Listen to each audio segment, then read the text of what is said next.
Goeiemôre gemeente. Baie welkom man. Almal vanoggend hier. Dis so heerlik om julle almal te kan sien weer en dat ons hier saam in die huis van die Here kan wees. Baie welkom aan almal wat ook ingeskakel is. Ons het so 'n klein tegniese fout met die regstreekse stroming vanoggend. Ons neem die erediens op en dan na die erediens sal ek dit dan nou op YouTube laai en dan sal dit beskikbaar wees vir die om te kyk daarna dan nou. Basie en Ansie, dis so lekker om julle te sien. Dis heerlik dat julle weer daar in die bank kan sit by julle kinders van nou ook kleinkind op die skoot.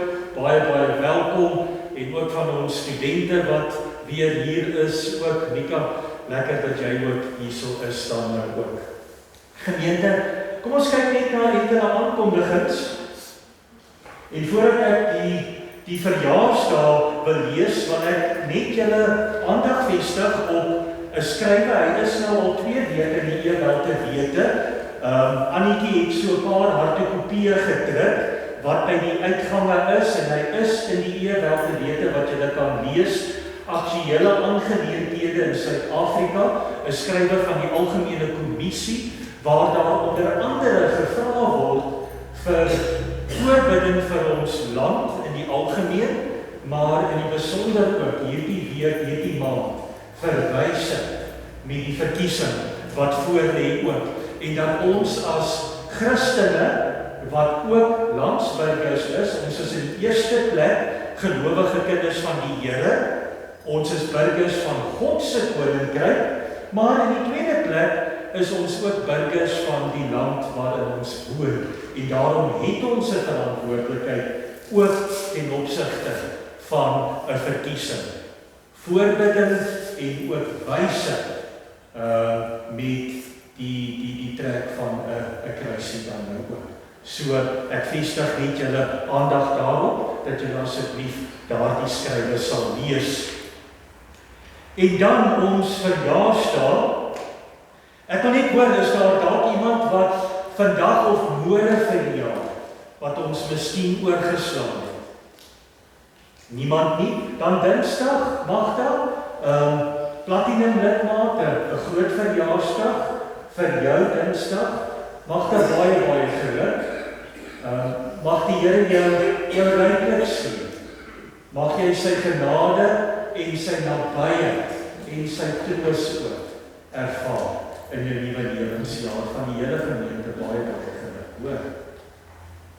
Saam met daar nou nie van Skalkwyk wat verjaar, wat nie vandag hier is nie. Woensdag is dit Santie Bierman wat verjaar. En dan donderdag, een van ons jongelinge wat 21 word, hy het gisterand sy 21ste verjaarsdag reeds gevier. Willem van Alleman, ek dink dis te verstaan dat hy dan nou nie vanoggend hier is nie. Janita, jy sal dit vir Willem dan nou oorgee, né? Baie dankie. En dan Saterdag is daar 2 in 'n familie wat verjaar. Eerste Anet van Skalkwyk, nog 'n platinum verjaarsdag. Jy sal sommer vir jou moeder gee. Hierso voor by Connie, hulle skat daar sy. Net vir haar baie geluk sê asseblief, hoor. En dan sit ook Marlies wat verjaar hiervoor. Marlies, baie geluk met jou verjaarsdag. Mag dit regtig 'n gesonde en 'n gelowige nuwe jaar wees vir jou. En dis Christian die Jager wat ook verjaar en Elke Carlson, hulle sit daar agter, nie vanoggend nie, en dan ook Konrad, hierso wat saam met sy ouma verjaar. Konrad, baie geluk vir jou ook, hoor. Mag dit 'n mooi jaar wees. Dan net ten opsigte van die projekte wat ons het, wil ons net asseblief die gemeente se aandag net weer vestig op die kontantkuvert projek wat ons het. Jaco laat weet my, daar's nog so wat 70 kuverte wat uitstaande is, maar is meestal die klein getalle, die R10, die R20 wat oorbly. Die meeste groot getalle, die 250s en 300s, is almal uit, daar's nog net regtig 'n handjievol van hulle oor. So, as jy vandag uitgaan hier voor op die tafel, is 'n paar grootes by die uitgange, is al die ander, vat sommer 'n handvol van die koevertjies en bring hulle dan terug. Onthou dat ons einde Junie hierdie projek dan nou ook afsluit. En baie dankie vir die baie positiewe terugvoer tot dusver. Ons is daarvoor baie dankbaar. En dan die 1 Junie met Matthys Roots. As jy kan help met 'n pot sop, groente beesop, skakel asseblief gesels met Trudy of met my. En as jy nie kan sop maak nie, maar jy het 'n sloukoekerpot, nee, wat jy net vir ons kan leen, dat ons die sop daarin kan sit, wat op die tafels gaan kom, dat jy ook net met ons kan gesels. Ons sal ook help met die vleisaankope, as jy nie daarby kan uitkom nie, so moenie dink dat dit jou nou 'n klomp geld uit die sak gaan jaag nie. Ons sal jou help ook, as jy ons dalk kan help met 1 of 2 potte sop dan nou ook. Ons het 20 potte nodig, nie is 20 tafels wat ons het op die ou einde. So ons moet ver gaan om daardie 20 potte sop te kry dan nou. Baie dankie daarvoor julle. En dan nie die laaste aankondiging, donderdag aand se hemelvaart, vir die van u wat die 2024 kalender volg, wat ons elektronies gestuur het, daar het 'n enetjie weggeval, want daar staan 8:00 die oggend, is dit die hemelvaart erediens, is 18:00 6:00 die aand. As jy van die werk af kom jy sommer net so dadelik hier by mekaar. Jy hoef nie eers gou huis toe te gaan om spesiale kerkklere aan te trek nie. Kom ons ontmoet mekaar 6:00 donderdag aand hier vir ons hemelvaart erediens. En onthou, hemelvaart is deel van hierdie tyd waarin ons ook nou is. Ons toetrede lied vanoggend is Gesang 422. Dit is die groet waarmee die eerste gelowiges mekaar elke dag gegroet het. Die Heer het opgestaan, die Heer het waarlik opgestaan. En dit maak die deur oop vir vanoggend se boodskap. Die opstanding met 'n hoofletter O, omdat dit 'n goddelike gebeurtenis is. Dis 'n wonderwerk wat vir ons plaasgevind het, die opstanding, en dit het 'n heel nuwe wêreld, 'n heel nuwe koninkryk vir ons oopgemaak. Die koninkryk van God. Maar die boodskap vandag is die opstanding en my geloof. Wat doen die opstanding en wat beteken die opstanding vir my geloof? En in al die liedere wat ons vanoggend gaan sing, sal julle duidelik hoor dat dit deel is van dit wat ons vanoggend wil hoor ook dan. Ons toetrede lied, Gesang 422, die Heer het opgestaan.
na die berge, as ons sou opkyk na die hemele, dan sien ons Heer en ons Verlosser aan die regterhand van ons hemelse Vader.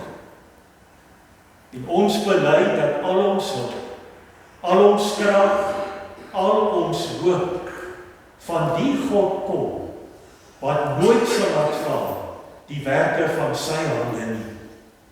Gemeente, genade vir julle en vrede van God ons Vader, van sy Seun, Jesus Christus ons Heer, en van die Heilige Gees. Amen.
die skepper van die hemel en die aarde, en in Jesus Christus, sy enige gebore seun, ons Here, wat ontvang is van die Heilige Gees, gebore is deur die Maagd Maria, wat gelei onder Pontius Pilatus, gekruisig is, gesterf en begrawe is, en ter helle neergevaar, wat op die derde dag weer opgestaan het uit die dode, wat opgevaar het na die hemel, en sit aan die regterhand van God, die almagtige Vader, waar hy sal kom om te oordeel, die wat nog lewe en die wat reeds gesterf het. Ek glo in die Heilige Gees. Ek glo in 'n heilige, algemene, Christelike kerk, die gemeenskap van die heiliges. Ek glo in die vergifnis van sondes. Ek glo in die opstanding van die Gees en 'n ewige lewe. Amen.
Ons Vader in die hemel,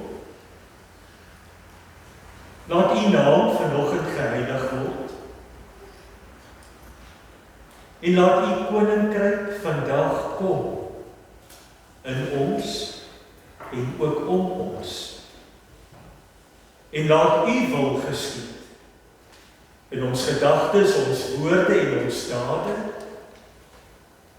in hoe ons leef, op hierdie aarde, net soos wat U wil in die hemel ook geskied. Dankie vir die brood waarmee U ons elke dag seën. Dankie vir goeie gesondheid. Dankie vir 'n helder verstand, vir kennis, vir die krag en die vermoë, en vir alles waarmee ons elke dag seën, om ons dagtaak te kan verrig. Die werk wat ons het, dat ons kan skool toe gaan, dat ons verder kan studeer, dat ons 'n inkomste kan verdien en so ook in die behoeftes van ons gesinne voorsien. Dankie vir die wysheid en die geloof ook in die besonder, dat ons ook met wysheid en insig en geloofkennis kan praat, wanneer ons getuig van U wonderdade. En daarom sê ons vir U in die besonder dankie vir die hemelse brood, waarmee U ons elke dag seën, soos hierdie brood ook vanoggend. En daarom is dit ons gebed dat U vir ons die brood, U woord, sal oopbreek, dat ons sal luister, en dat ons werklik sal hoor, maar ook sal glo, en U woord deel maak van ons lewe. Want die grootste wonderwerk het reeds gebeur. U het opgestaan, en nou staan ons wat in U glo, saam met U op, en ons leef die lewe wat U 'n werklikheid vir ons gemaak het. Vergewe al ons sonde, En laat ons mekaar vergewe en die gebod van liefde uitleef in elke verhouding waarin ons is. Want al die eer, al die krag, al die heerlikheid en al die mag behoort aan U alleen. Amen. Gemeente, as jy jou Bybel vanoggend gebring het of daar by die huis die Bybel voor jou het, blaai gerus saam met my na 1 Korintiërs 15. 1 Korintiërs 15 en ons skriflesings vanoggend deur die loop van die preek gaan uit verse 1 tot 28 kom.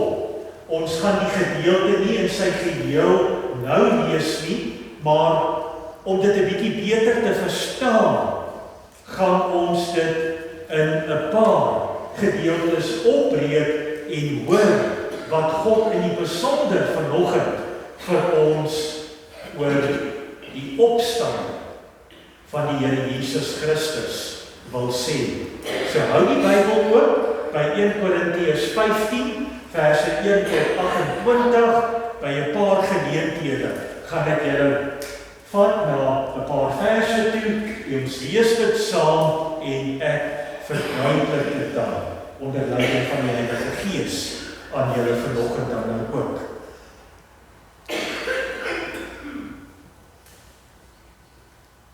My liewe gemeente, ek is redelik oortuig as ek so na julle kyk en ook elkeen wat ingeskakel is vanoggend, dat nie een van ons wat vanoggend na hierdie boodskap luister, nie een van ons wat saam uit 1 Korintiërs 15 gaan lees, nie glo dat Jesus werklik uit die dood opgestaan het. Om die waarheid te sê, dit is iets wat ons gereeld bely.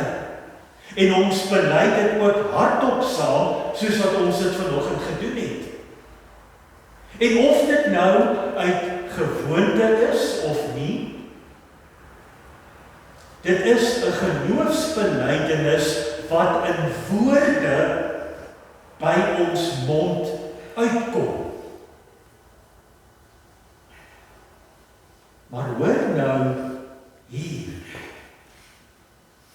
Die opstanding van die Here Jesus Christus is nie net iets wat ons bely uit gewoonte uit, omdat dit in die belydenis van die kerk staan nie,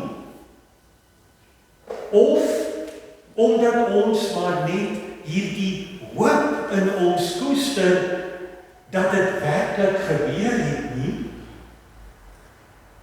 Hoor mooi wat Paulus in verse 3 en 4 daaroor te sê. Die belangrikste wat ek aan julle oorgelewer het, en wat ek ook ontvang het, is dit. Hoor hoe sê hy, die belangrikste. Christus het vir ons gesterf volgens die skrifte. Hy is begrawe en op die 3de dag opgewek volgens die skrifte. O ja, het jy dit gehoor? Al wil die mense van ons tyd, al wil die wêreld van ons tyd, met slim praatjies ons probeer oortuig dat Jesus nie werklik opgestaan het. Dat dit menslik gesproke, dat dit volgens die natuurwette net nie moontlik is nie, bely ek en jy dat dit die waarheid is. Ons bely dit, ons glo dit, ons getuig daarvan, omdat vir ons is dit 'n historiese feit. En dis hier waar die Bybel ons help. Volgens die skrifte is dit opgeteken. Al is die Bybel nie 'n geskiedenishandboek nie. Dis baie meer as net 'n geskiedenishandboek. Maar wat die opstanding aanbetref, is die woord van die Here wat ons lees soos 'n geskiedenisboek wat ons presies vertel ook wat gebeur het, waar dit gebeur het en hoe dit gebeur het. Want in 1 Korintiërs 15, hierdie eerste klompie verse, vers 1 tot 11, lees ons van nie minder nie as 6 verskynings van Jesus na sy opstanding aan verskillende mense oor 'n tydperk van 40 dae. En nêrens is daar in enige ander geskiedenisboek ooit aangeteken dat dit nie so was. Die geskiedenis aanvaar dit, dat die opgestane Jesus aan verskeie mense verskyn het. En in die evangelies, Matteus, Markus, Lukas en Johannes, word nog verdere verskynings van Jesus beskryf. Dis alles aangeteken. Dis opgeskryf. Niemand betwyfel dit nie. Vir my persoonlik beteken dit dat Jesus se opstanding histories vas en waar is. Jy bely dit soos vanoggend, nie omdat jy hoop dat dit dalk gebeur het nie, maar omdat jy weet dit het gebeur volgens die skrifte. En nou moet ons vanoggend mooi hoor. Daar's hierdie ander kant ook. Al weet jy dat Jesus opgestaan het, wat beteken die opstanding nou vir jou? En dis waarby ons wil uitkom vanoggend. 3 baie belangrike aspekte van ons geloof in die Here Jesus Christus. Verse 12 tot 19. As ons dan verkondig dat Christus uit die dood opgewek is, hoe kan party van julle nog beweer dat daar geen opstanding van die dooies is nie? As daar geen opstanding van die dooies is nie, beteken dit dat Christus ook nie opgewek is nie. En as Christus nie opgewek is nie, is ons prediking sonder inhoud. En julle geloof ook sonder inhoud. En verder sou dit beteken dat ons vals getuienis van God afgelê het, omdat ons teen God in getuig het dat hy Christus opgewek het.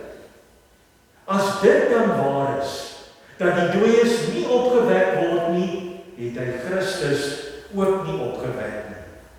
As die dooies nie opgewek word nie, is Christus ook nie opgewek nie. En as Christus nie opgewek is nie, is julle geloof waardeloos en is julle nog gevange in julle sondes.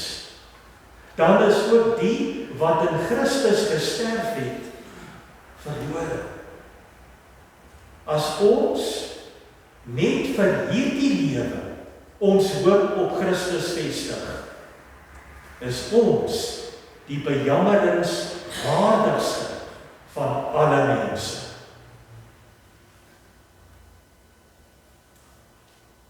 So, in die eerste plek, na aanleiding van dit wat ons nou net gelees het, moet ek en jy besef dat die opstanding van Jesus en jou geloof een is. Die een kan nie sonder die ander. Hulle is een.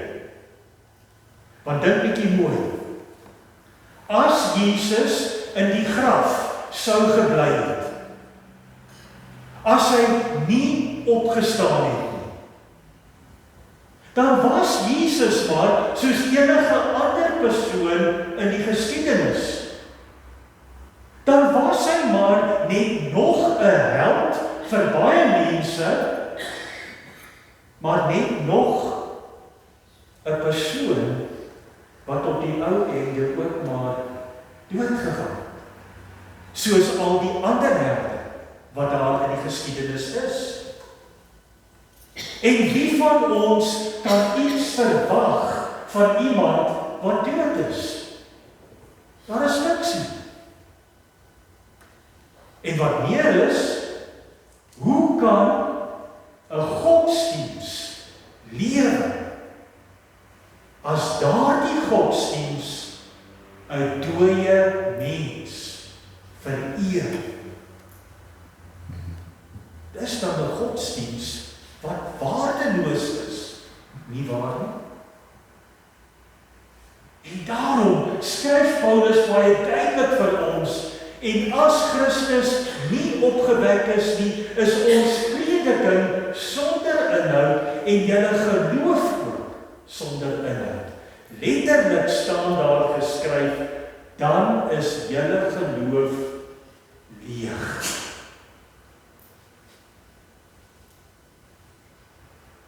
Ek wonder hoeveel van ons besef dit regtig. As dit nie vir die opstanding was nie, dit wat hiervoor uitgebeeld word nie, dan kom ons maar net sowel in 'n Boeddha of 'n Baal geglo het. Dit sou presies eweveel in die sak gebring het. Niks. En so skryf Paulus nou verder vir sy gemeente. En hy skryf dit so, dat ons dit vandag ook kan lees en hoor en verstaan, omdat die Heilige Gees wat hom geïnspireer het om dit te skryf, dieselfde Heilige Gees is, wat vanoggend hier is, om ons te help, om te hoor en verstaan, wat in hierdie brief geskrywe is. Hy sê, en as julle nie opgewek is nie, is julle geloof nog waardeloos, en is julle dan nog gevange in julle sonde.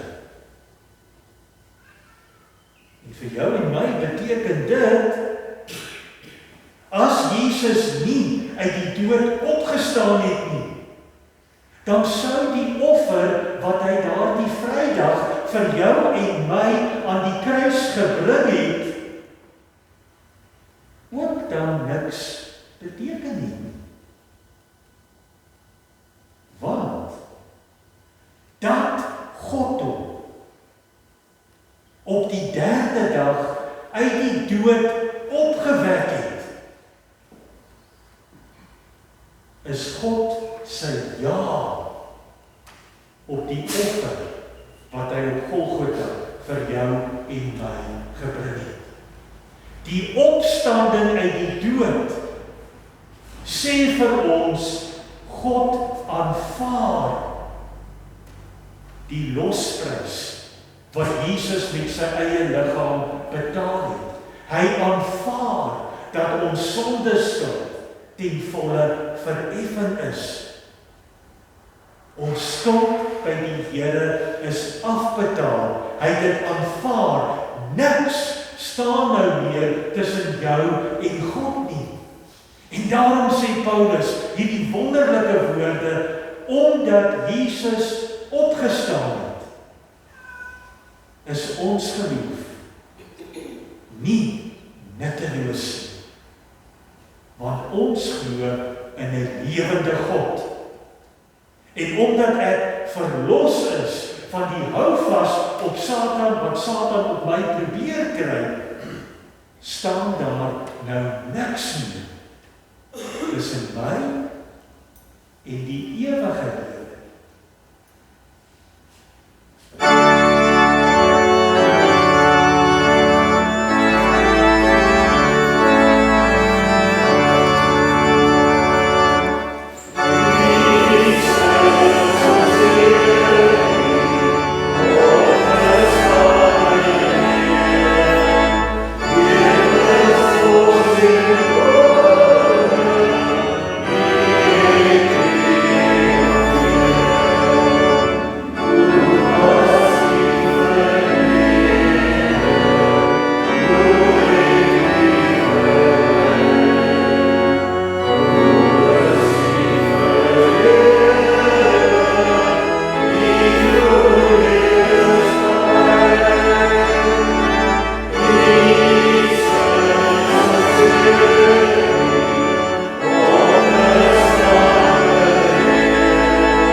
Maar nou, Christus is opgewek uit die dood, as eersteling vir die wat gesterf het.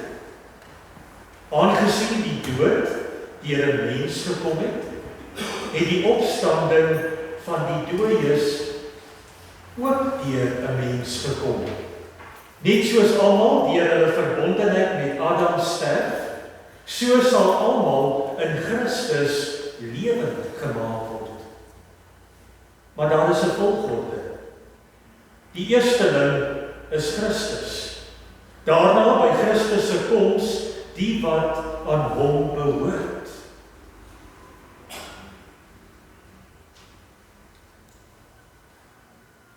Die tweede belangrike saak van ons geloof is die opstanding van Jesus. In die opstanding van Jesus is dat sy opstanding ons eie opstanding 'n werklikheid gemaak het. In hierdie gedeelte, verse 20 tot 23, praat Paulus van die eerste wat uit die dood opgestaan. Nou wat sou hy daarmee bedoel?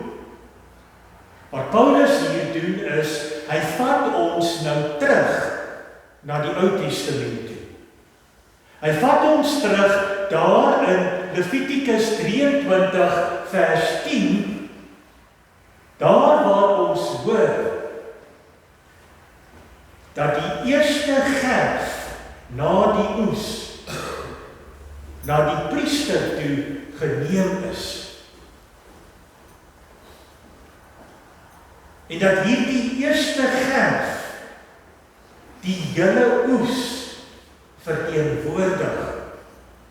En as hierdie eerste bondel koring wat na die priester toe gevat is, deur die priester geseën word,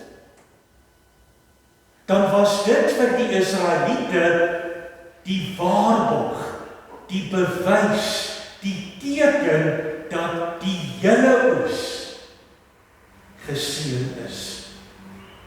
En omdat hierdie eerste bondeltjie koring, hierdie eerste gerf, aan God geoffer is by die tempel, dan beteken dit ook dat die hele oes nou aan God behoort. Die hele oes is aan God geoffer. En dis waarby Paulus wil uitkom in hierdie brief. As Jesus die eerste is wat uit die dood opgestaan het, dan is dit jou waarborg, jou versekering, omdat jy in die opstanding van Jesus glo, dat jy ook uit die dood sal opstaan. Wat meer kan daar wees? Wat meer is daar in hierdie lewe as juis dit? Die ewige lewe. Dat jy weet, daar is meer in die lewe as net dit wat jy om jou sien. Daar is meer in die lewe as dit wat elke dag met jou gebeur. En dit bring ons by verse 24 tot 28, die laaste gedeelte wat ons lees. Daarna kom die einde. Wanneer hy die koningskap aan God die Vader oordra, nadat hy elke mag, elke gesag en krag vernietig het. Hy moet as koning heers, totdat die Vader al sy vyande aan hom onderwerp het.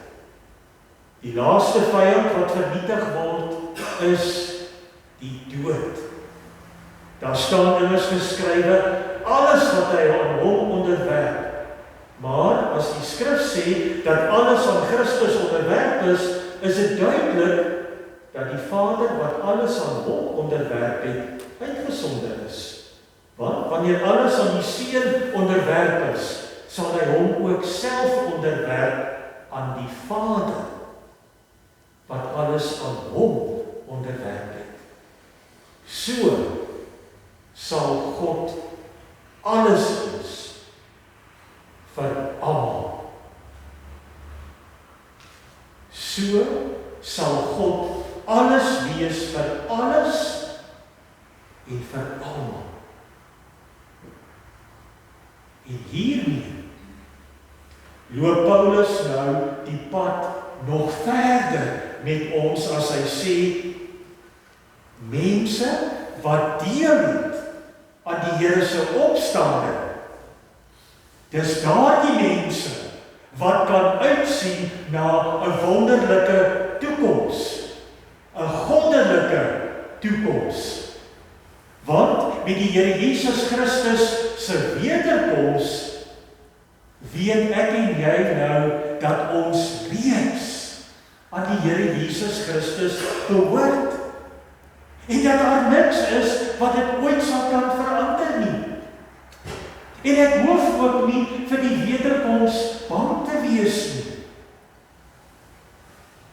En dit alles omdat Jesus se opstaan ons toekoms by God verseker. Omdat hy opgestaan het, sal ons opstaan.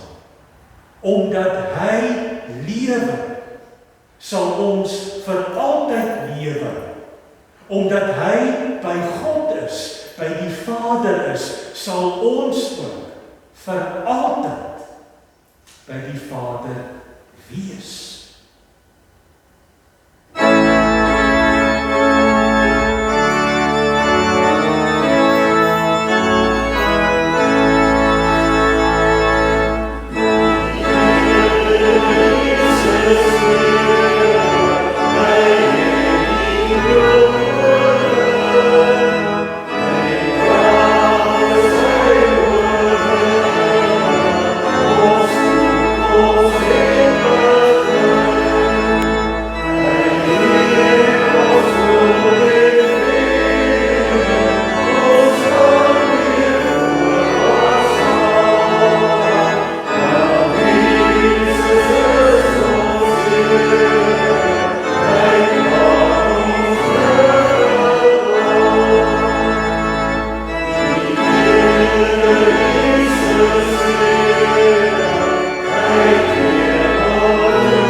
En so kom ons by die derde saak.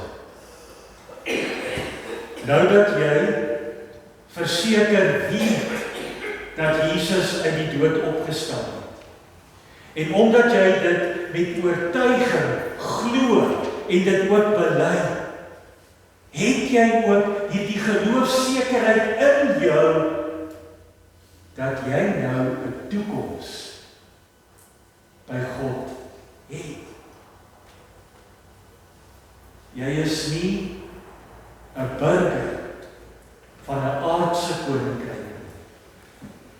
Jy is burger van God se koninkryk. En so kom ons by die derde belangrike deel van ons verhouding met die opgestane Here Jesus Christus.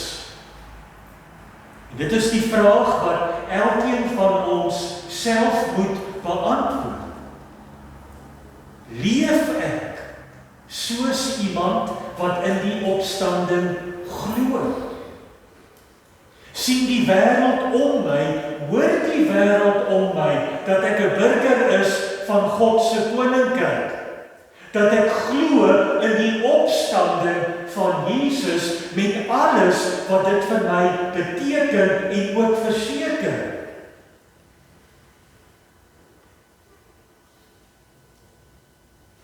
Paulus het hierdie brief geskryf, want hy het geleef tussen mense, en hy het met mense gewerk, en hy het met mense gepraat, wat gedink het.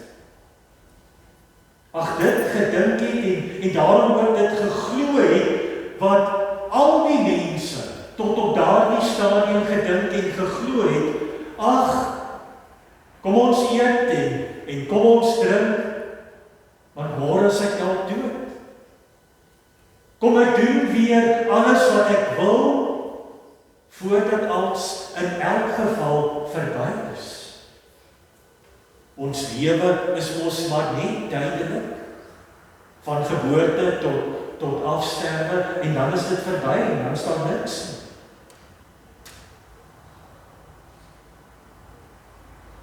En hoe is so 'n lewe? Hoe is so 'n lewe van opstaan, aantrek, werk toe gaan, skool toe gaan, terugkom, eet, slaap, net om dit môre, oormôre, volgende week, volgende maand, volgende jaar, 10 jaar, 20 jaar, 80 jaar, 90 jaar, oor en oor te doen, sonder dat jy hierdie verwagting in jou het, en hierdie hoop in jou het, en hierdie uitsien in jou het,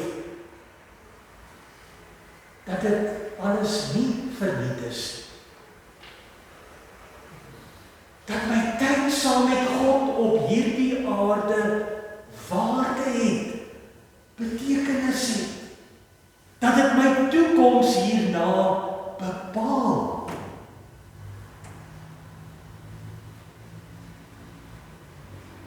Nee, die lewe is baie meer as net eet en drink en doodgaan.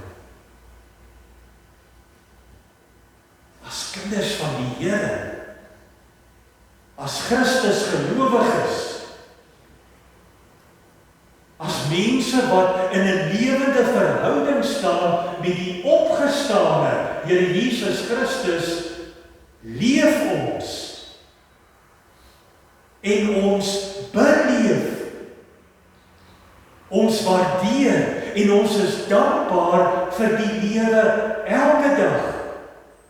Want ek en jy weet dat hierdie lewe wat God vir ons gegee het, die wonderwerk wat plaasgevind het met die opstanding, beteken nou dat my lewe aangaan. Dat jou lewe 'n lewe is met 'n hoofletter L. Ons leef Christus se lewe, want ons is ook deel van Christus se opstanding.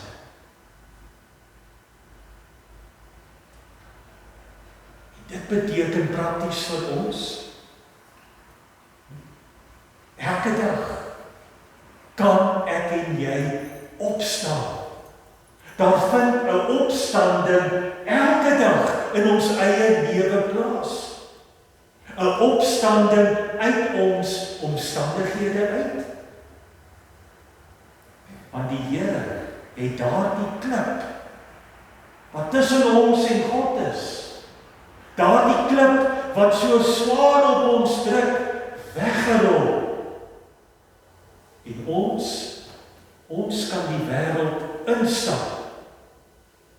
En ons kan weet dat die wêreld nooit, ooit weer die laaste sê in ons lewe sal hê. God het die laaste woord in my lewe. En wat sê God vir jou? Hy sê, ek ken jou by die naam. Jy is myne. Niks sal jou ooit van my liefde kan skei nie. Niks sal jou kan skei van daardie liefde wat ek vir jou persoonlik het nie. En dis wat ons geloof in die opstanding vir ons beteken. Dis wat die hoop hier binne in elkeen van ons waarborg. Dat nie jou siekte, nie jou finansies nie jou bekommernisse oor die verkiesing en oorlog wat wêreldwyd woed nie. Niks kan dit van jou wegneem.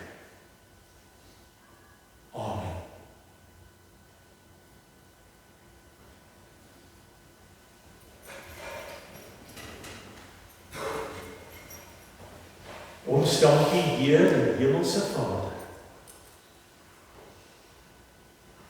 dat U wat alles begin het,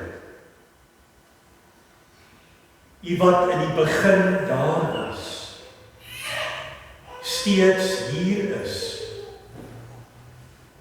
en vir altyd so sal wees ook. Dankie vir die wondergebeure van die opstand. Dankie dat elkeen van ons vandag kan getuig van 'n wonderwerk wat ook in ons lewe plaasgevind het. Die wonder van die opstanding, die wonder om te kan leef met 'n hoofletter L. Die lewe wat Christus vir ons 'n werklikheid gemaak het. Die bevestiging dat ons sonde vergewe is. Die bekragtiging dat niks ooit tussen U en ons sal kan staan. Dankie daarvoor. En daarom dank ons U dat wanneer ons bid, ons weet ons gebede word gehoor en op U tyd ook verhoor. En as ons dan ook vanoggend saam met al die kerke in ons land en elke kind van die Here bid, dat U ons land sal seën, ook hierdie maand met 'n verkiesing wat voorlê, dan bid ons vir U wysheid. Ons bid vir nugter denke. Ons bid vir rigting.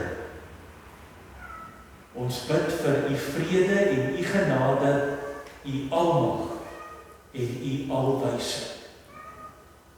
Ons bid dat ons stem nie sal stil wees nie, maar dat ons in ons gebede en in die lewende verhouding met U sal laat hoorbaar en sigbaar maak dat U oor ons regeer. En so bid ons vir U liggaam op hierdie aarde, die kerk, en die verkondiging van U woord in ons eie land, maar oor die lengte en die breedte van die wêreld. Oral waar daar verkiesings gehou word, oral waar daar onrus is, oral waar mense om 'n tafel sit en vrede probeer bewerkstellig, dat hulle dit onder U leiding sal doen. En dat U die gebede van U liggaam sal hoor, en dat die wêreld bewus sal word van die wonder van die opstanding. Ons bid dit alles in Jesus naam alleen. Amen. Gemeente, kom ons sluit af met Gesang 409, verse 2 en 3. Hoor jy nog steeds die Paasfeesklokke? Die klokke wat lui en sê, die Heer het opgestaan. Hy het vir al ons sonde hom aan die kruis laat slaan. In hom is daar nuwe lewe, sy graf is leeg en oop. Hy gaan ons voor verheerlik en ons kan op hom hoop. Gesang 409.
ontvang nou die Here se seën en gaan in God se vrede.